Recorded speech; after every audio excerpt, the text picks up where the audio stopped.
welcome to episode 12 of the Youth Squad Legends series with Chesterfield. Apologies that you haven't seen an episode for the last couple of days. There has been a bug going around the family and yesterday it was my turn. Thankfully, with a bit of rest and a couple of paracetamol, we're absolutely fine today. You know, I'm ready for 2 hours of screaming into the microphone. Ah! I did try and do an introduction yesterday, but it was absolutely terrible and got scrapped immediately. In that introduction, we did do the scout reports for Canada, Mexico, and New Zealand. I'll just quickly run through the new names in the team. Tomoharu had a really weak month. In New Zealand, he found Orban Larkin and Raw Killen, I beg your pardon. He hasn't got the greatest potential. What strikes me about this player is that he's 6'2" at 14 years old. When he hits 16, he could be an absolute monster. Danny Bin's Canada report was actually pretty good, to be honest. He had 3 max potentials of 94. We decided to go for Luis Joseph Latortu because he's 14 years old. It gives us more time in the first team with Darassi and Blissett before there's more competition, essentially. We picked up 2 players from Mexico. One's in the youth team, one's in the first team. Samuel Esparza, this 14-year-old right winger, already showing electric pace for his age. And then a less impressive Thomas Paleo. I think his potential is pretty rough, like in the mid-70s, if that. But with a starting overall of 62, we might as well give him a shot. Which moves us on to the scenario with Posh Cutsy. Hello there, Posh Cutsy here. How are you doing? Surprise, surprise, Wesley Purport is coming to steal one of our youth academy players. And also, it's a double scouting month. Whoop, whoop, whoop, whoop, whoop. Okay.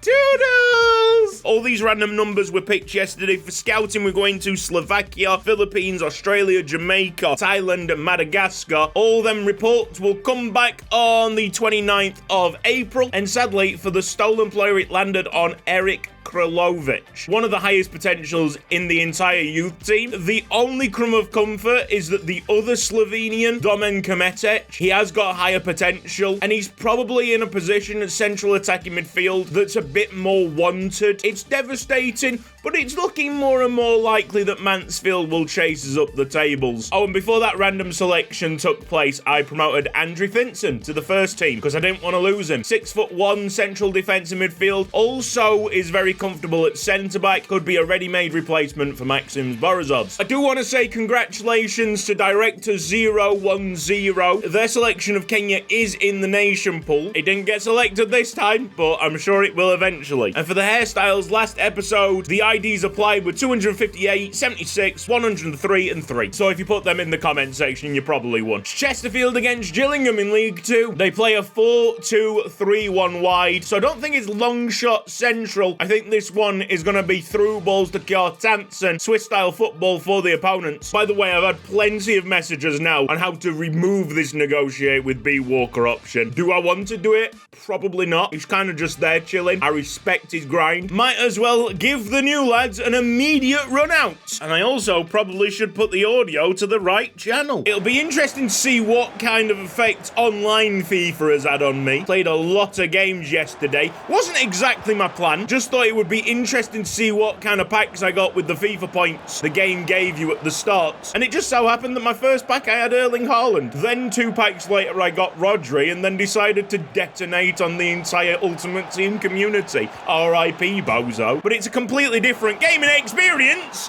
And yeah, it has affected me because we've gone behind within 8 minutes of this football match. Also, to the person at EA who keeps on giving me Manchester City players every time I do open an Ultimate Team pack, which is very rarely, you're not funny, stop it. This could definitely be a scoreline that stays like this. Check out how defensively packed Gillingham are. Even to the halfway line, it's very difficult to move the ball forward.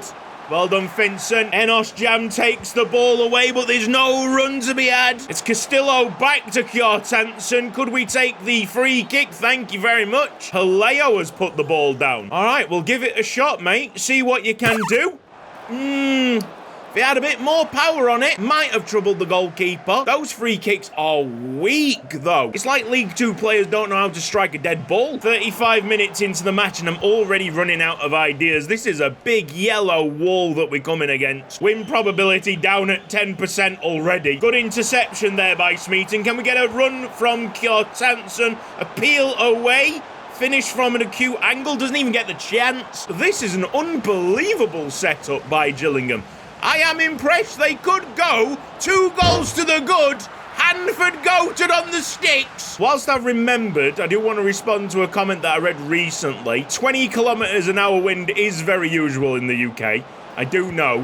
However, man, Never is smashing us up. It's at about 20 kilometres an hour when you start to feel the ball pulling. Here's Kjartansson trying to just swing it into the opposite corner, getting nowhere near. So even though I know that 23 kilometres an hour isn't exactly whopping, it does have an effect in game, and that is why I mention it. Paleo's done absolutely nothing today and screams of player that we should sell straight away. Finson, on the other hand, I can see the potential there. At this time, early into the Chesterfield series, I don't know how to sustain pressure against a defensive team. Therefore, I can't make them crack. I talked about going through the motions, didn't I? I think against Port Vale when we lost 4-0. It's the same thing here. It's like we've got 20 minutes left, but I just don't have that hope that we can get back into the game. Win probability now at 1% for Chesterfield. I've never seen it down that low. Good tackle, Smeaton coming across the field to make it.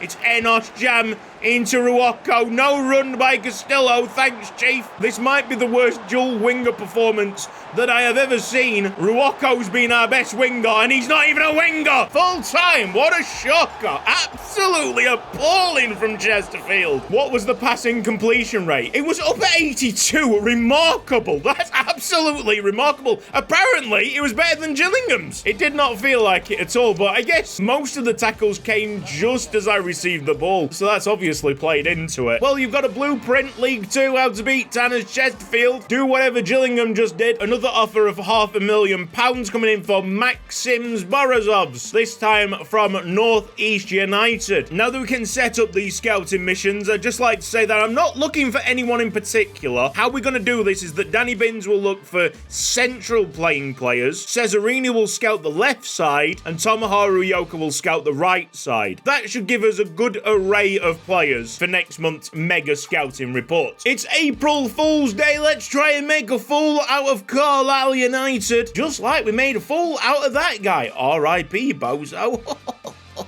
Genuinely is one of the most humiliating goals that I've ever put on a person. I hope he's alright. I hope he's doing well. I hope he hasn't thought about it today whilst he's at work stacking shelves at Tesco. Here's your opponent analysis for 8th place Carlisle United. It's a 5-3-2 holding. This could be a nightmare. Proper defensive nightmare, Swiss-style football. Well, Gillingham set this tactical style up perfectly. Can Carlisle replicate it? Go on, into the box, Havoc. I'll find you. Again! Nice marking job there by Enos Jam. He can use Matko and move forward. Yes, a big Enos Jam run to unlock everything. He is so good at scoring long shots. That's how you do it. That's how you wake everything up. Goodness knows what Robert Havoc's doing. Trying to shield it. Maybe put off the goalkeeper a little bit. I like the ideas, but also get in the chuffing box. Yes, Havoc. Ooh, Jam. Oh, he's absolutely smashed that. This is now a corner kick to Carlisle that Billy Blissett will deal with at the front post. And the shot goes straight down the throat of Hanford. It's Enos Jam! Oh! He's terrorising League 2 with these long shots, just like Nick Powell did all those years back, and maybe a famous Alexander Rosenberg. Maybe, I don't know. Soroman's going for one. A dipper, it was a good effort. The amazing Enos, he's going for a finesse shot now. Confidence is up. Matko's got an injury. The amazing Enos! Oh! This particular game has just been long shot and chill. Ah! Christy May jumped into that one. Fully committed. Wasn't anywhere near the ball at the end of the day. Armstrong with the turn. Hanford, easy save. Oh my God, Hanford's come out to collect a corner. Oh, we really are living the dream. Liverdini's got support by Corbelli out wide. Havoc is now offside. That's absolutely hilarious. So you know that part of the field where you're not offside and you're not also miles away from the play? That's where you need to stand. Havoc, get into the sunning box. Head it back. Oh, well done, Chris Bancroft. That's an important header. Full time goes. It's Carlisle 0, Chesterfield 1. The home side did grow into the game, but I think it just took far too long for them to get going, and we were well in stride by the time that they started to ask questions. I'm glad that the reporters talked about Billy Blissett because he has been absolutely outstanding every single time I've seen him. He does not put a foot wrong. His standing tackles are clean. No one goes down his side. Absolutely no one. Billy Blissett owns right back. No, there's no new position available for Robert Havoc. I'm sorry, but did you see the state of his runs? Actually, he might turn into a centre-back. Who knows? I would rather play someone like Andrew Sorriman up there. Even though he doesn't have the physicality, I know that he'll at least make a couple of runs for us. As much as I trust in Enos Jam to keep on scoring the long shots, I don't think we really should rely upon them. 5-3-2 holding for Notts County. So another incredibly defensive team in the standard style. Basically the same setup. But these guys are in shocking form. They haven't seen a win in the last 5. Let's make sure that continues. We've got Pem,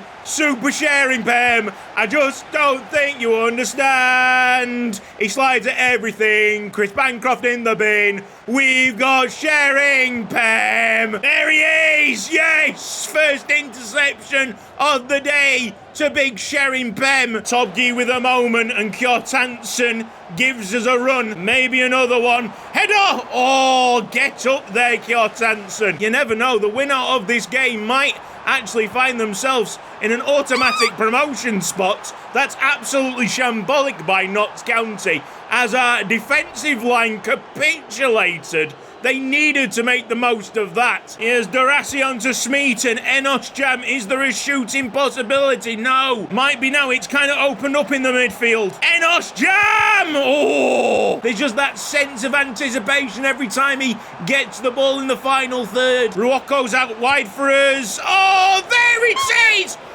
Oh, Kjartansson, you've had a mare. Oh, mate, that's a shocking shot. What a ball by Ruoko. Enos Jam through the gap. Yeah! Oh, he's going. He is just fully going for it. Enos Jam, no! If he didn't play 2 other games in like the last 8 days, he might have been able to just sprint away. Now it's Notts County. Hancroft. Oh, that's so good.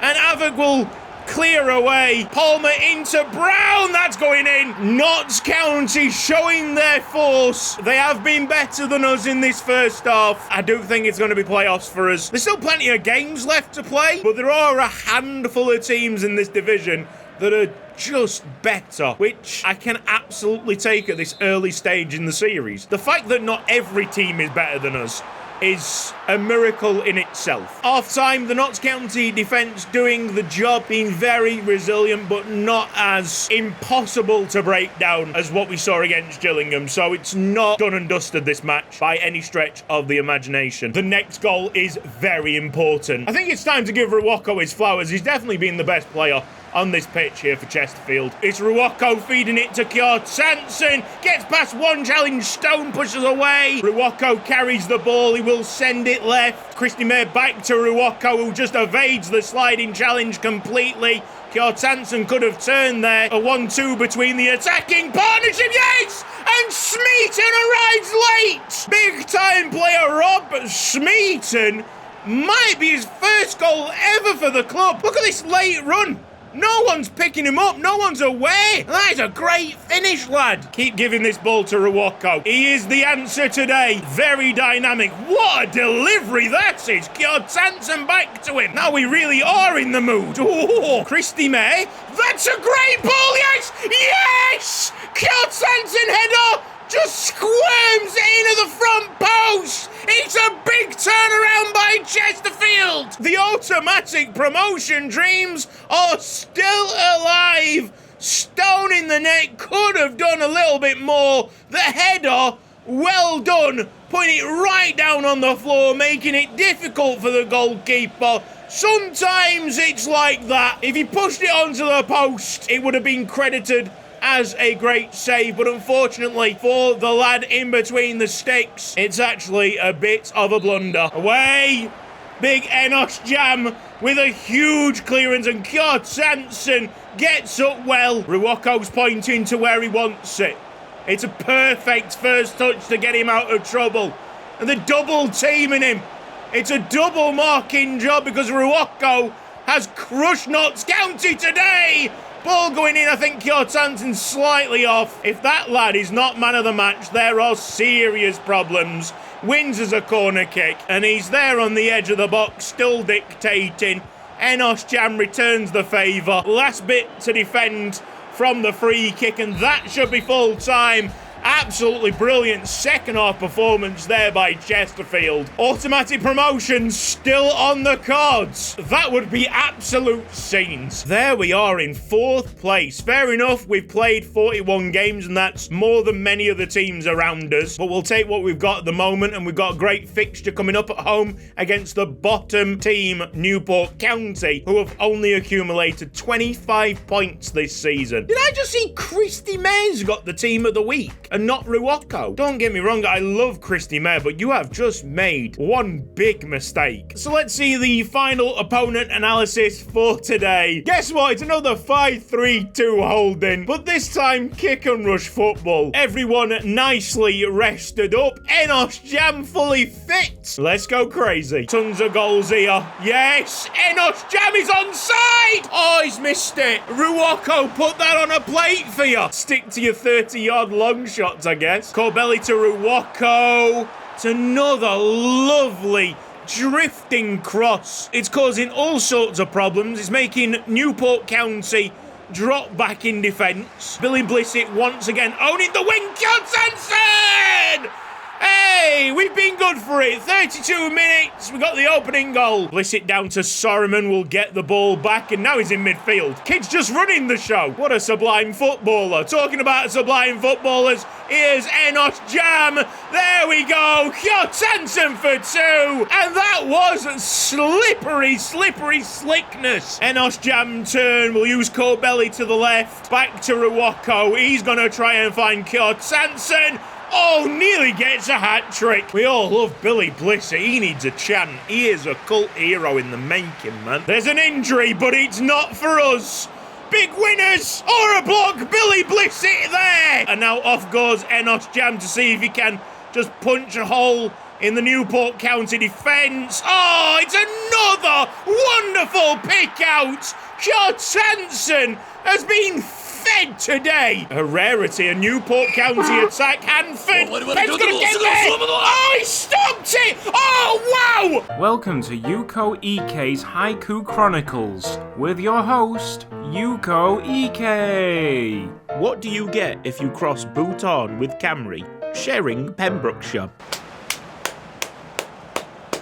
No, I'm speechless. I'm absolutely speechless. He turns his back on this ball as well. He has absolutely no right to stop this. It hits the post twice, maybe 3 times.